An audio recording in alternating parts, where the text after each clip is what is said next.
त्रास देत नाही तर काय करतो? मग हे नाही का, व्हिडिओ कॉल करून माझं पाहुणा चल.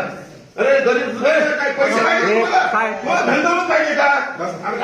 काय पाहिजे हे का? जरी कपडे घ्या ना, करून घ्या, गरीबाचं काम करा. हे कपडे घ्या साहेब, पैसे घ्या, कपडे घ्या, पैसे घ्या, कपडे घ्या, पैसे घ्या साहेब, कपडे पण घालू का सर? अरे दोन गरीबासाठी त्रास देता तुम्ही. कपडे घालून द्या. का बरं बोलू? साहेबांना पैसे पाहिजे का? माझे कपडे काढून द्या साहेब, पण नाही द्या गरीबाला न्याय द्या. तीच की बाबा की म्हणजे तिथं काय विषय, एक मुस्लिमाचं घर आहे, आजूबाजूला पूर्ण हिंदू लोक आहेत, तर त्यांचं एक एनओसीची अडचण होती. तर हे तिथले अधिकारी महाशय म्हणताय की तुम्ही काय करा, त्या शेजाऱ्याने घर विकून टाका, म्हणजे तुम्हाला एनओसी भेटेल. म्हणजे इतका जातीवाद कशासाठी?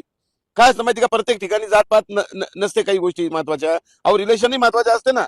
तुम्ही प्रत्येक ठिकाणी माझं एकच म्हणणं आहे की सरकारी अधिकारी जे आहेत फार त्रास देतात सर्वसामान्य लोकांना.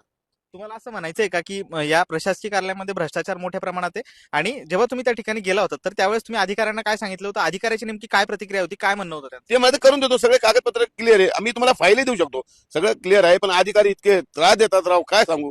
पैसा ते सिडको, मी तर म्हणतो ते सिडको आहे ना, बंद करून सर महानगरपालिकेत टाकून द्यावं, काय माहिती की दोघांची करून टाकावं, दोघं म्हणजे एकमेकावर अवलंबून ठेवा, दोघं एकमेकांसोबत, असं माझं म्हणणं.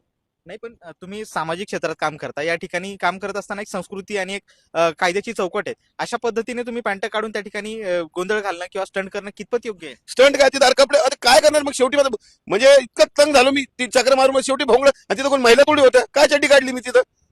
आणि होत असेल ना गुन्हा, तर मला मान्य आहे बाबा, मी अगर सत्तेसाठी लढत असेल, माझ्यावर गुन्हा पण दाखल असेल तर मला याचं काही दुःख नाही.